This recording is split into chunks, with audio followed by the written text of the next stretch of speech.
喺今集開始之前，希望睇緊呢條片嘅朋友，如果你中意今集嘅內容，希望你訂閱我哋頻道同按個 like 以作對我哋嘅支持。各位好啊，又嚟到長毛簡易分享時間啦！而家見到台面上面有3個焗薯啦，咁好明顯今集我哋整焗薯嘅。食大餐基本上都離唔開配菜嘅，一定會有配菜。基本上最簡單係咩呢？薯仔或者薯蓉。今次我哋就會同大家嚟咗個簡易焗薯，因為焗薯大家都食嘅，同埋亦都係最簡單做嘅。今集簡易焗薯。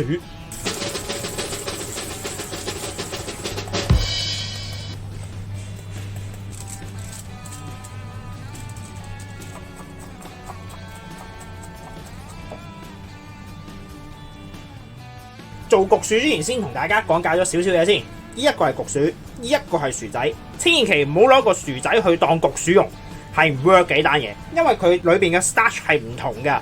如果你攞咗一個薯仔去做焗薯嘅話，焗出嚟係冇你用焗薯咁軟綿嘅。千祈唔好諗住買唔到焗薯用薯仔嚟取睇啊，係唔 work 噶。做焗薯好簡單，你只需要用焗爐嘅啫。前期嘅工作亦都係冇乜嘅。首先第一件事，我哋先清洗咗個焗薯先。我哋先洗乾淨佢表面嘅泥啊。洗完之後，我哋先喺中間呢度切一刀，唔好切斷佢，切到落中間好啦。可以見到嘅。點解呢？因為方便翻一陣間焗完之後呢，將佢打開啊，之後就可以擺啲牛油啊同埋 sour cream 落去噶啦。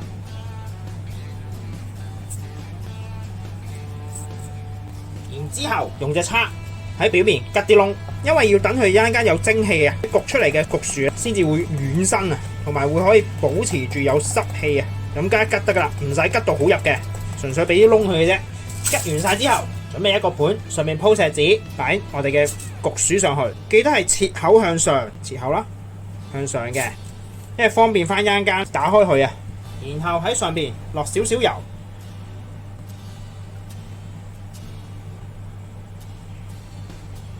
將個焗薯碌一碌，等佢個皮沾滿啲油。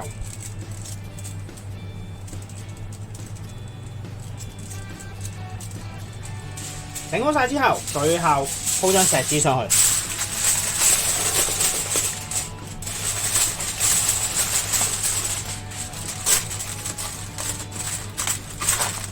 要包冚佢嘅，慎防佢啲蒸氣漏出嚟啊！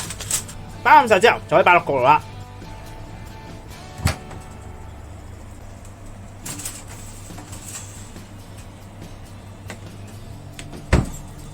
我哋會用230度去焗1個鐘頭至1個半鐘頭，要視乎翻佢個大細啊。1個半鐘頭之後，我哋就可以用支針去吉一吉，吉得入腍身嘅就可以噶啦。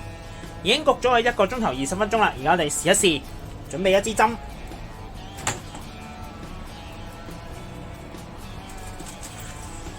輕輕加入去，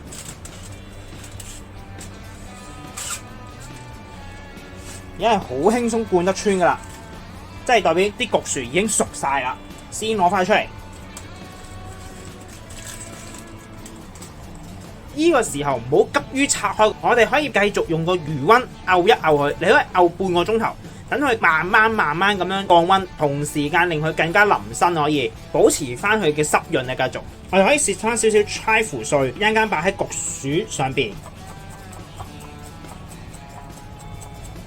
半個鐘之後就可以除錫紙。然後將佢輕輕前後推一推，咁啊就有個兜形出咗嚟噶啦。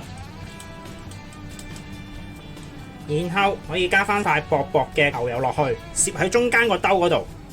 用嘅時候焗薯可以吸收到牛油嘅香味啊。最後我哋可以加翻少少 sour cream，最好用翻法式嘅 sour cream，唔好用平時超級市場嗰隻 sour cream，因為嗰隻會好削身啊。呢一隻咧香好多嘅，同樣擺喺中間個兜嗰度。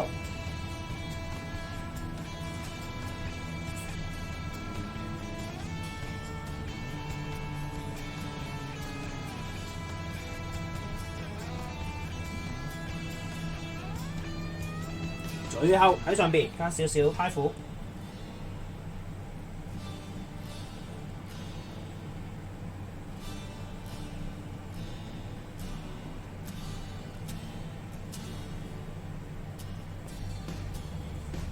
咁呢個簡易焗薯亦都完成咗啦。咁希望大家中意啦，我哋下集再見，拜拜。而家我哋試一下焗薯，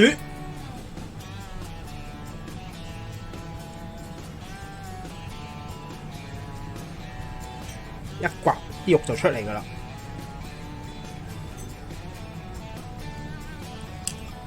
個焗薯好腍，入邊仲係好多水啊！